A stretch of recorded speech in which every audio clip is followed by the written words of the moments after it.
While Family Guy is celebrated for its edgy humor and clever satire, even the best shows occasionally stumble. Over its long run, a few episodes have left fans scratching their heads or feeling let down. From weak storylines to jokes that fail to land, here are 10 of the worst Family Guy episodes that even die. Hard fans might want to skip. Number 10. Trump Guy.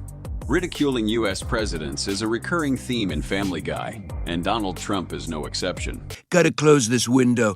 Melania's out there blowing bubbles for Eric.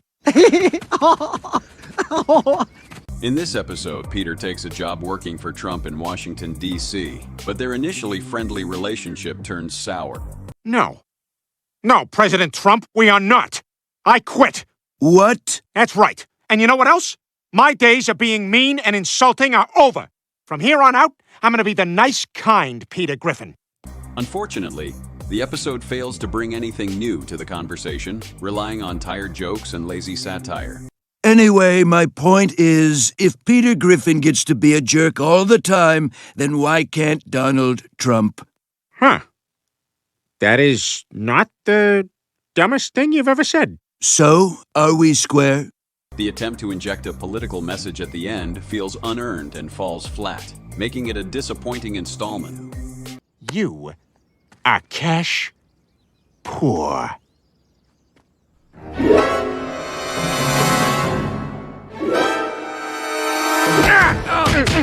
You know who's really the best? Putin.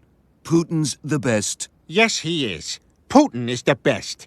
Ha! I write this part. Am I not to be a stinker? Bye-bye, American situation comedy with drawings. Number 9. Stewie Is Inscented. In Stewie Is Inscented, Brian refuses to spend time with Stewie. I was thinking we should talk about having a... This isn't fun for me, watching you text. No, this is great. Yum. But I gotta go. I have a date. Prompting the baby to impregnate himself using Brian's DNA to keep them close. Chip, we need a baby, and we need it now.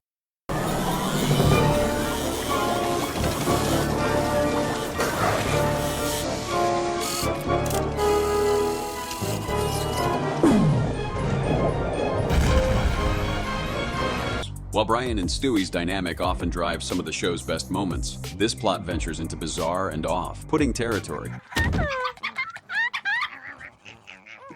I just put Jack and Rose down for their nap, and I'm trying to keep the more attractive ones in this area. This is a nightmare. Oh, I caught 2 of them trying to eat each other, so that's something we need to watch out for. Look, Bri, that one looks just like you. A subplot featuring Peter's attempts to create a viral video offers some respite, but it lacks clever commentary and fails to deliver laughs. Number 8. You Can't Handle the Booth. This meta-episode features the Griffin family recording a DVD commentary for a fictional Family Guy episode. Okay, welcome to Family Guy DVD commentary for episode 1614. I'm Peter Griffin, joined by my wife Lois, our dog Brian, and our children Meg, Stewie, and Chris. And for you kids out there, DVDs were plastic discs. I got this, Brian. While the premise is intriguing, the execution is a misfire. 7 years ago. Wow, yeah, I remember this. Winona Ryder kind of hung out on set all day, and it wore a little thin on all of us. Yeah, I actually had to close a door on her at one point. I just remember she stole a ton of Luna bars from the office. The Griffins' commentary lacks depth, and the jokes are weak, making for a dull viewing experience. Can't do that. Don't you know a lot of discarded electronics end up in the ocean and kill sea turtles? Well then, let's cut out the middleman. I'm sorry, there's a new phone. That was cool. I got to go to Fiji for that. Despite its inventive format, the episode struggles to engage the audience or provide meaningful humor. Oh, this is where I fight that woman for the phone. First, that's mine. You know, I actually had a couple of ad-libs about Chinese working conditions that somehow didn't make it into the final cut. All you said was children make iPhones. This is a comedy show, not Mark Ruffalo's Twitter. Number 7. Screams of Silence. The story of Brenda Q. One of the darkest Family Guy episodes, this story introduces Quagmire's sister Brenda and her abusive boyfriend. Well, Jeff, he is my brother. Why do you always gotta remind me I didn't finish high school? Well, listen, how about I make us all some dinner, huh? Come here. As Quagmire and his friends decide to take matters into their own hands, the episode struggles to balance its serious tone with the show's trademark humor.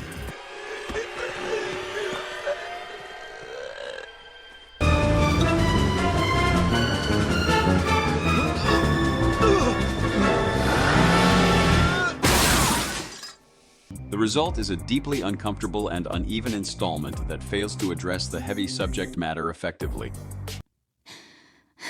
Wow. I guess he's really gone.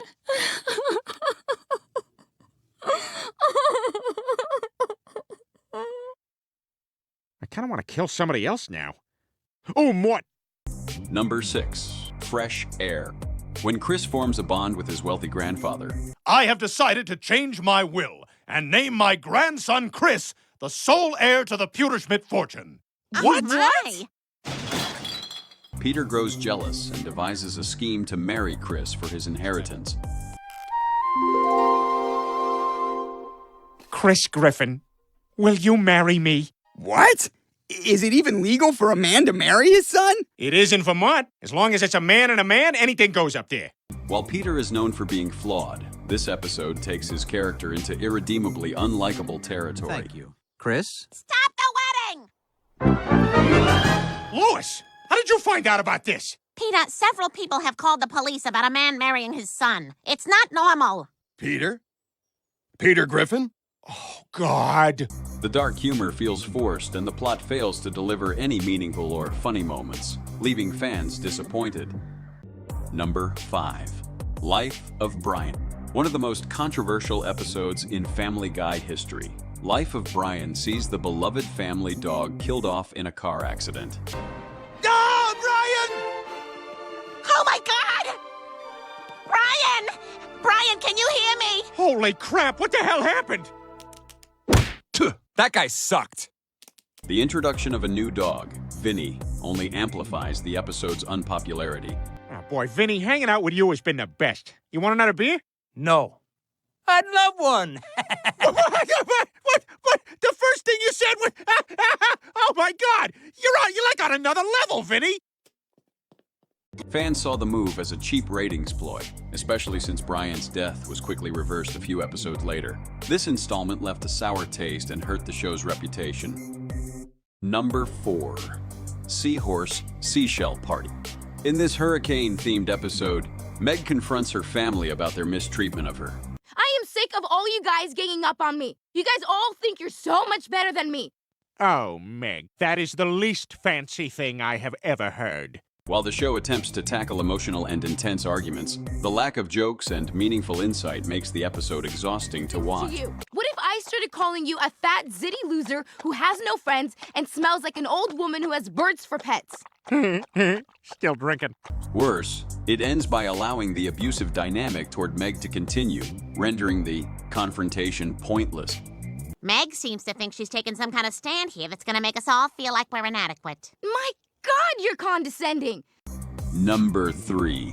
Con Aerys. This episode follows Stewie and Brian as they attempt to con a wealthy Aerys, only to find Quagmire doing the same. You, madame, are a cream-faced loon. Count, I don't believe you've met the Admiral. Well, he may be an admiral, but he's certainly not admirable. Panty drop, swoon, commercial. Meanwhile, Peter teaches Chris how to mow lawns, attracting Herbert's unwelcome attention. Hey there, Chris. You know, I've been looking for a muscly-armed young fella to mow my lawn. Sorry, Mr. Herbert, but I don't even want to mow this lawn. You could bring your friend over there to help you. Come on, Herbert. Rope this calf. The humor relies heavily on repetitive gags, including a long name joke stretched out for minutes. Combined with filler, like musical numbers, the episode feels lazy and uninspired. Number 2. Send in Stewie, please. In a departure from the usual format, this episode features Stewie visiting a therapist in an extended, commercial-free session. I'm not following. The accent. The accent? You speak with a British accent. Yes, I'm aware. Well, I've often been told that I have a British accent. Oh? That's all you're going to say? Oh? While it attempts to delve into Stewie's psyche, the lack of other Griffin family members, cutaway gags, or traditional humor makes the episode feel overly mundane. I won't do it! I don't want to be like any other person! Like you skiing Please, don't pick up that photo. I want to remain what I've always been. Superior, brilliant, special. Oh, God, what was I thinking? I'm never going to lift the veil. Ever. Nobody will ever know the real me. What could have been a thought-provoking exploration of Stewie's character instead falls flat. Number 1. Herpie, the Love Sore. Herpie, the Love Sore, is a Stewie and Brian-centric Family Guy episode. Stewie and Brian decided to become blood brothers. Your turn. I think we should hold hands more often. There you go. We're blood brothers now. You happy? Actually, yes. I mean, I really feel the bond, Brian. I feel like we're closer now. You know, more connected, more intertwined. But there was one problem. Brian was embarrassed to tell Stewie that he had herpes until after the fact and gave it to Stewie. Oh my God, look at you! You're more herpes than dog! Okay, fine, I admit it, I gave you herpes. You bastard! You knew you had herpes and you still agreed to swap blood with me! Look, relax. It's not that big a deal. Not that big a deal? Just the premise alone is enough to raise eyebrows, and the episode itself is hard to watch for any viewers that are squeamish. Yeah, well, I just wanted to let you know you're not alone. Oh, yeah? How so?